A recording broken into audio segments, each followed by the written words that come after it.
स्वागत है आप सभी लोगों का हमारे चैनल पे। तो आज हम आपको लेकर आ गए हैं मनाली में। और मनाली में हम जहाँ पे ठहरे हैं, पहले आपको वो नज़ारा दिखा देते हैं। आप देख रहे होंगे कि कितना ये सुंदर लग रहा है। तो इसी रूम में हम ठहरे। गुड मॉर्निंग आप सभी को। आज की सुबह हमारी होती है मनाली के अंदर। जैसा कि हम सब जानते ही हैं कि मनाली में अगर आप गए हो तो वहाँ की सुबह का नज़ारा आपको कितना अपनी तरफ खींच लेता है।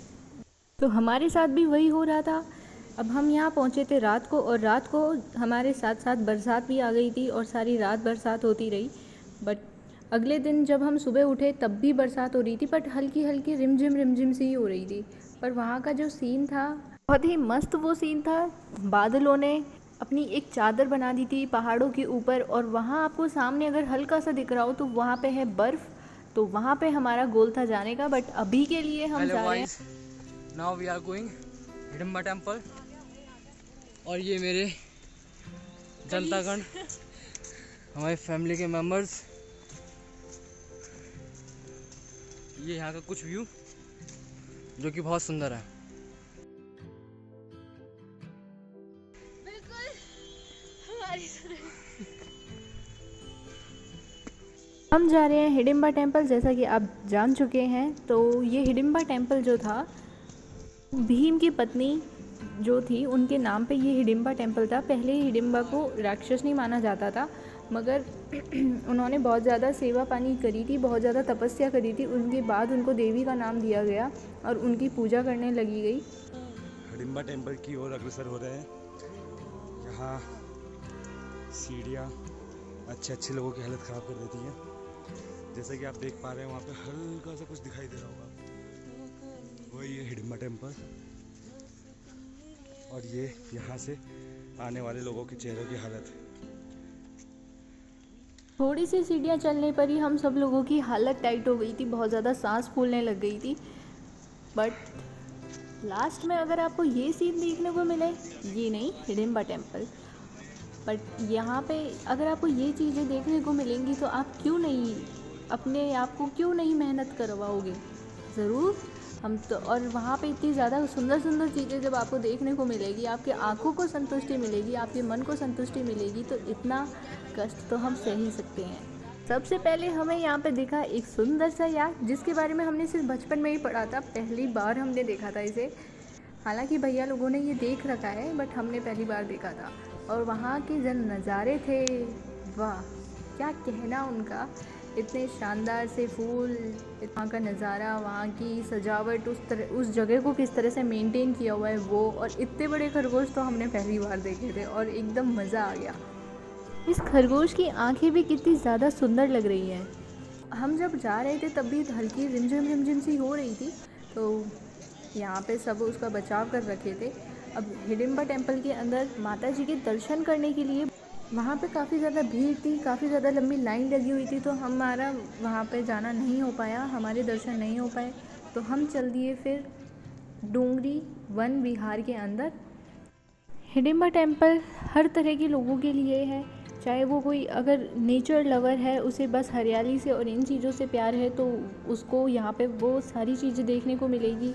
धार्मिक व्यक्ति तो यहाँ पर बहुत से आते ही हैं, तभी तो वहाँ पे हिडिंबा टेम्पल के अंदर बहुत ज़्यादा लंबी लाइन लगी हुई है। आखिर उन्हें यहाँ पे सुकून मिलता है, यहाँ पे उनके मन को तसल्ली मिलती है, खुशी मिलती है। जीवन की जो रोज़ की भागदौड़ होती है उससे उन्हें थोड़ी सी शांति मिलती है। तो मैं भी बस देखना चाह रही थी कि लोग किस तरह से अपने इस पल को एंजॉय कर रहे हैं। जब आप आराम से बैठ के इन सभी चीज़ों को देखते हो एकदम शांत होके, तो जो आपको पीस मिलता है, जो आपके मन को शांति मिलती है, वो अलग ही लेवल की होती है। और यहाँ पे अपने आप को हिमाचली लुक में लोग देखते हुए, अपने आप में एंजॉय करते हुए, बस ये सब देख के तो मेरा मन एकदम खुश हो गया था। आप भी अपने आप को इस तरह के हिमाचली लुक में देख सकते हो। वहाँ पे आपको आप उनकी हेल्प कर सकते हो, वहाँ के जो लोग हैं उनकी।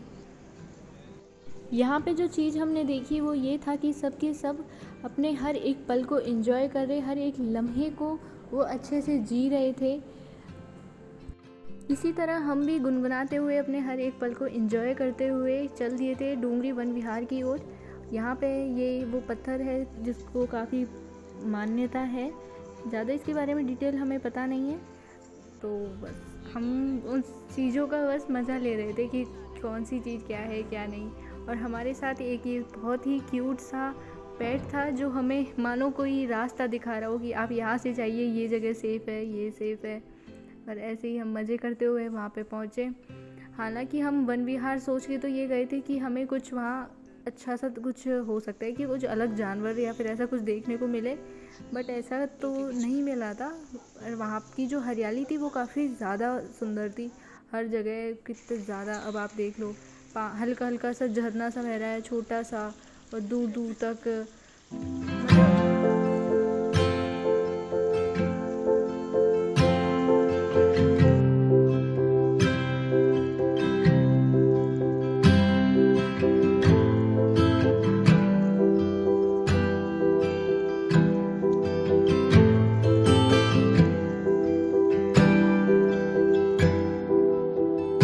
वहाँ पे हर तरह के लोग थे। अब ये लोग मेरे को थोड़े कोरियन से लग रहे थे, पर आई एम श्योर कि कोरियन तो नहीं थे ये।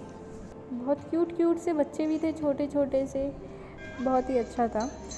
चलिए अब आगे चलते हैं। अभी हम आ चुके हैं घटोत्कच जी के दर्शन करने। अब इनकी काफ़ी मान्यता है, इनको काफ़ी बलशाली माना जाता है, और इनके लिए यही, अगर आपकी मनोकामनाएं पूरी हो जाती है तो इनके ऊपर आप लोहे की चीज़ ही चढ़ाई जाती है। यहाँ के लोगों से ये चीज़ सुनने को मिली, और काफ़ी बारे में उसके बारे में लिखा हुआ भी था, तो वहीं से हमें इनके बारे में जानकारी मिली। और घटोत्कच हमारे भीम के बेटे थे, और इसी तरह से हम वहाँ से निकले। और आसपास जैसा कि हमने बताया था कि लोगों ने अपना जीवन यापन का कारोबार उन्होंने ढूंढ रखा है। कुछ खुद की जो क्रिएटिविटी होती है उसको उन्होंने यूँ तस्वीरों के अंदर कैद कर रखा है, और इसी तरह से वो उन्हें बेचा करते हैं। यादें ताज़ा रखने के लिए हम जैसे लोग उन चीज़ों को ख़रीदते हैं, और इसी से उन लोगों की मदद हो जाती है। हम आ चुके थे थोड़ा सा आगे, यहाँ पे बगल में ही बंजी जंपिंग भी थी, और यहीं पे बगल में एक बड़ा सारा झूला था जो कि उसको तो मैंने रिकॉर्ड भी नहीं किया क्योंकि उसको देखते ही मेरे को चक्कर आ रहे थे, वो पहले ही घूम रहा था। जगह पर रुक के हमने इस नज़ारे का आनंद लिया अच्छे से। फिर हम थोड़ा और आगे चले तो यहाँ पे जिप लाइन करने के लिए भी थी, पर ये बहुत छोटी थी तो हमने यहाँ पे ट्राई नहीं किया। और फिर वैसे ही हम हमारे होटल की तरफ आ रहे थे तो बीच में ही हमें सेबों के कुछ बाग दिखे जो कि बड़े ही सुंदर लग रहे थे, और इस पर सेब आते हुए तो और भी ज़्यादा सुंदर लग रहे थे। अब मनाली का सफ़र हमारा यहीं पे ख़त्म होता है। हम मनाली से चल दिए थे सिशु की तरफ, और उसका वीडियो मैंने डाल रखा है, आप उसे देखना भूलिएगा मत। आपको ये वीडियो कैसा लगा कमेंट करके बताइएगा।